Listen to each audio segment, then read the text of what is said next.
Hey the berries, welcome to my patch 14.16 support tier list. I know it's been a little while since I did one of these tier lists. I think the last one was back in 14.10 maybe.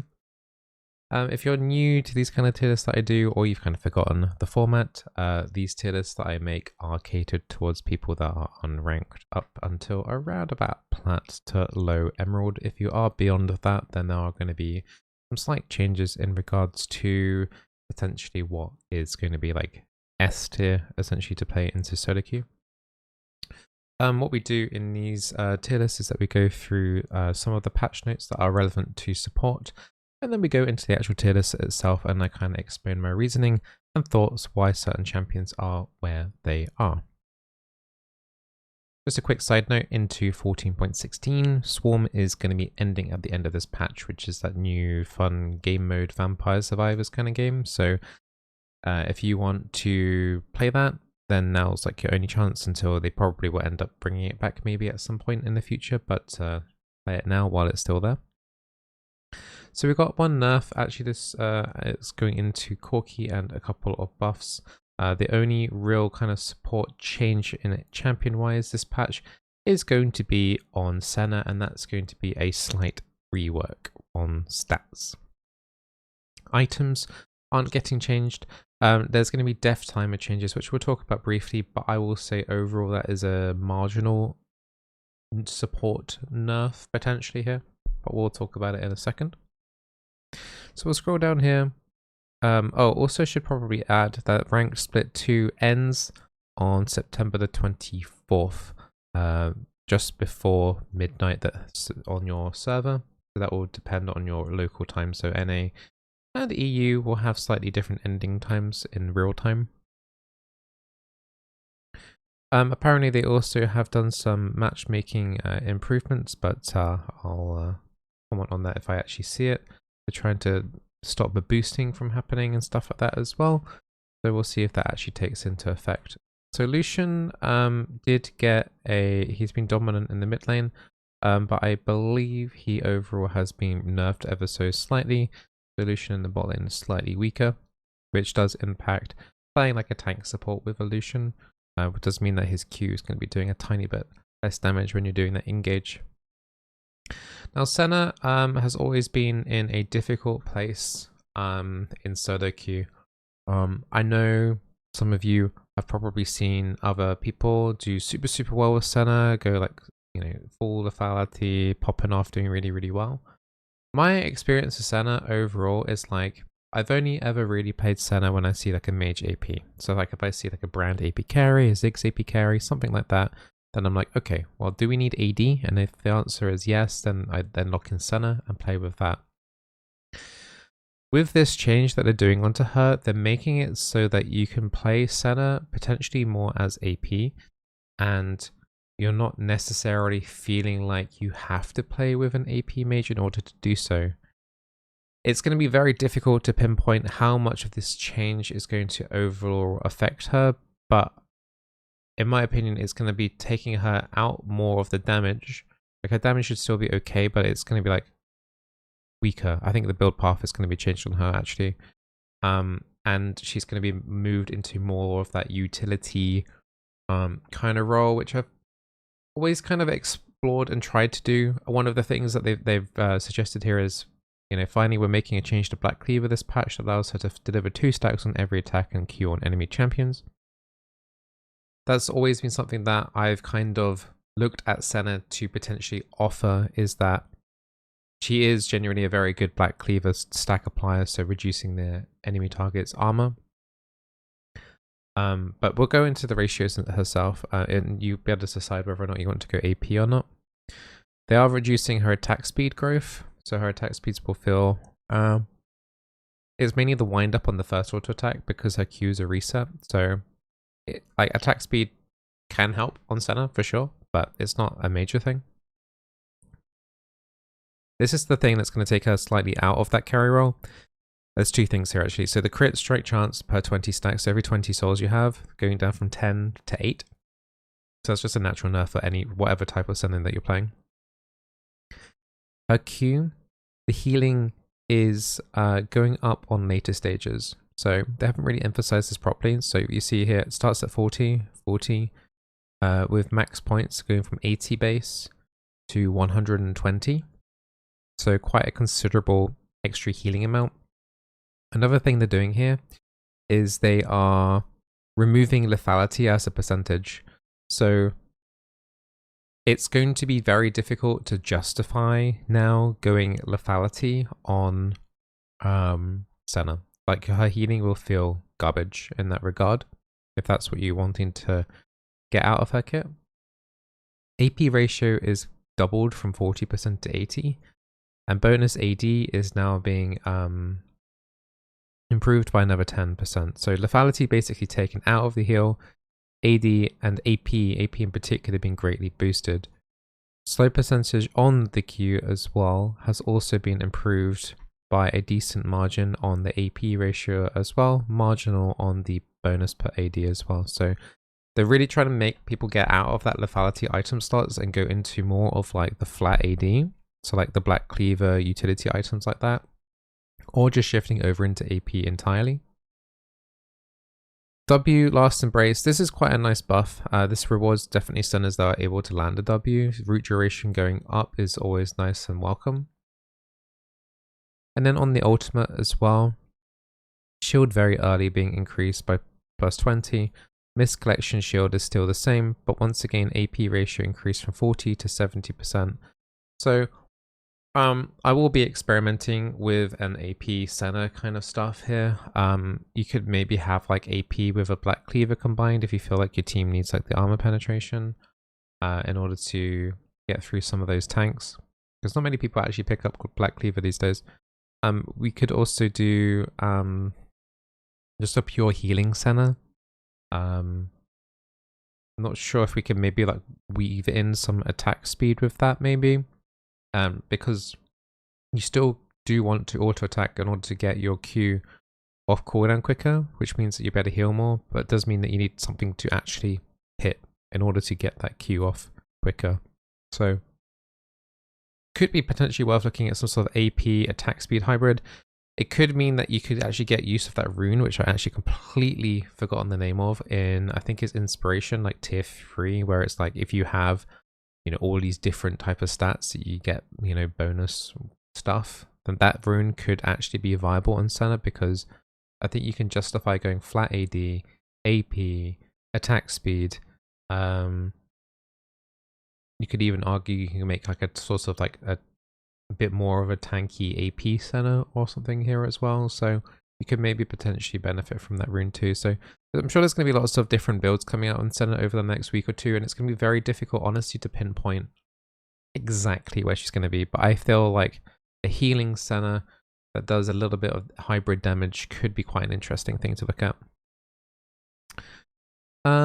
Skarner also, I should probably have mentioned, yeah, he's getting buffed. I actually kind of forgot Skarner support was a thing. He's still not actually on my tier list. He kind of dropped off heavily, actually, after the initial rework. So I've not seen a single Skarner since I've been back playing this month, so can't really comment on how Skarner's power position is. I'll probably will look to integrate him into the actual tier list itself into the next patch, but not expecting a massive amount of influx of Skarner players, if I'm going to be completely honest, but we'll see. Other than that, I think that's everything in terms of support changes in terms of damage and items. Death timers are getting changed though, so basically the whole issue is that they're going for is people that are getting kills in the top lane. Like say if you're a top laner starting Ignite and you're up against a top laner that started Teleport, you as the Ignite player kill the person with Teleport, but they just respawn and TP straight back up to top and then get to freeze the wave, and then you're kind of like half health after that engage, and then you're overextending, and then you could be ganked by the enemy jungler. So that first blood would have basically been worth nothing, and then you have to all the way back into lane. Basically, this is to try and circumvent that so that at least the person that does get that kill gets rewarded. But this will have a knock-on effect onto support, because if you look at that level 1 till 9, later death timers on everything across the board. And, you know, supports get the least amount of experience generally in a game of League, so generally basically means support death timers are going to be up a bit more than what we're used to throughout the majority of the game. So yeah, was it like 4 to 2 seconds across the longer death timers? So yeah, it's the change is fine. It's just the slight knockoff effect there for support makes that, you know, not as nice. I think that is everything. Yeah, that's everything I really want to talk about that. So we're gonna go into the tier list itself. Since the last tier list, there's been definitely a lot of adjustments to mages and tanks in particular. Since that gap in the last tier list, there's been nerfs into Brand and Zyra.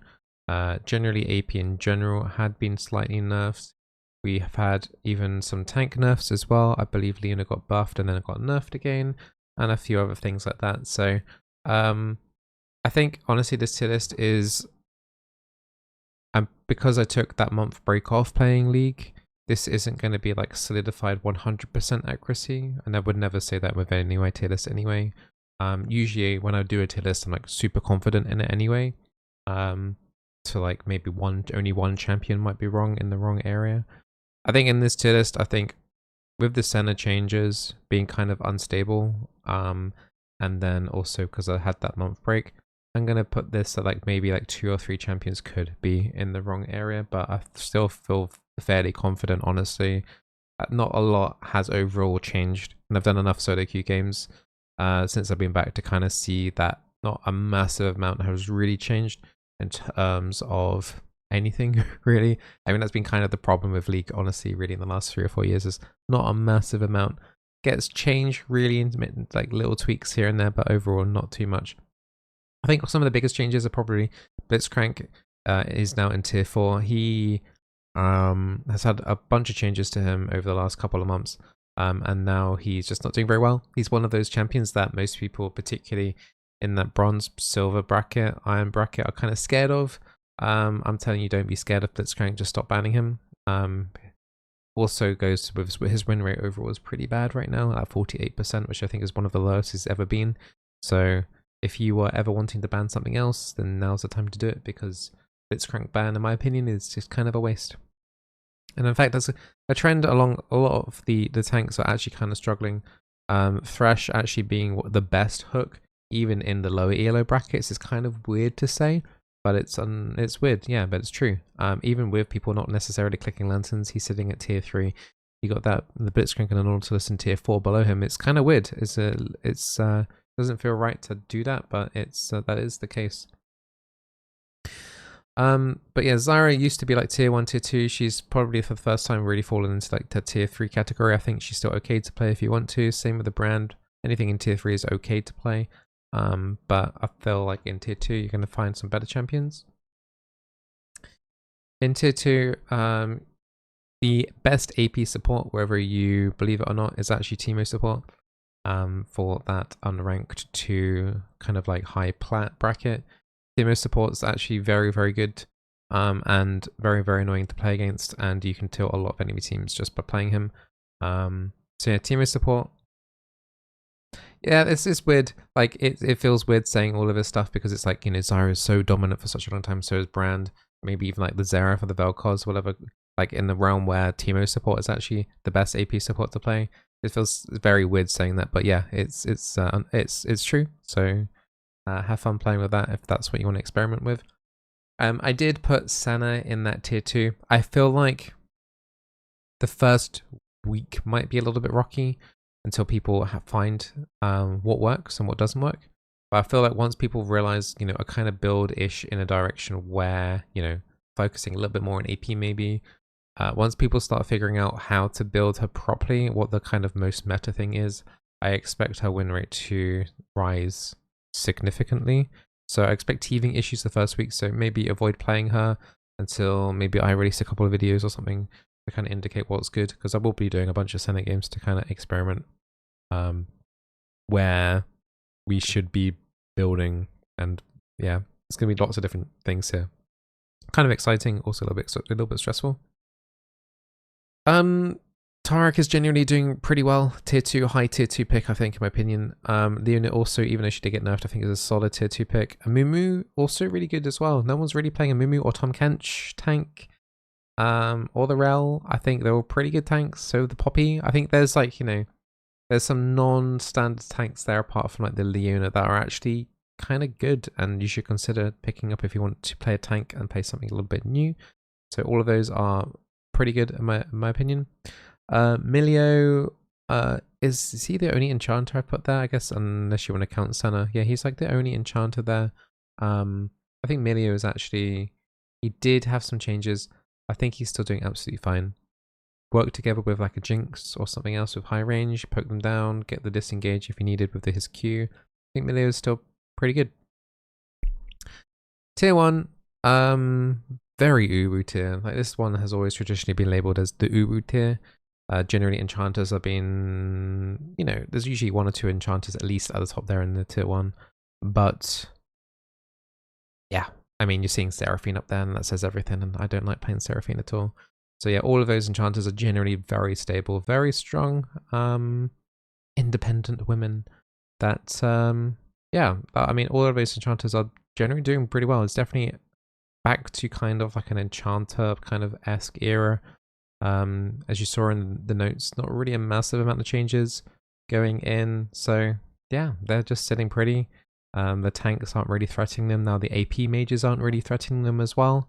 So yeah, and also stuff like Lucian getting a slight nerf as well. Once again, even if you go up against like a Lucian, Leona or something like that is slightly less deadly. So just all the things are piling into that enchanter kind of favor right now. So yeah, interesting to see how it goes until the end of the split, but I don't imagine a massive amount is going to be changing. So if you do want to practice anything, maybe trying to go for that skin at the end of the split, I think anything in tier 1 or tier 2 will do pretty well.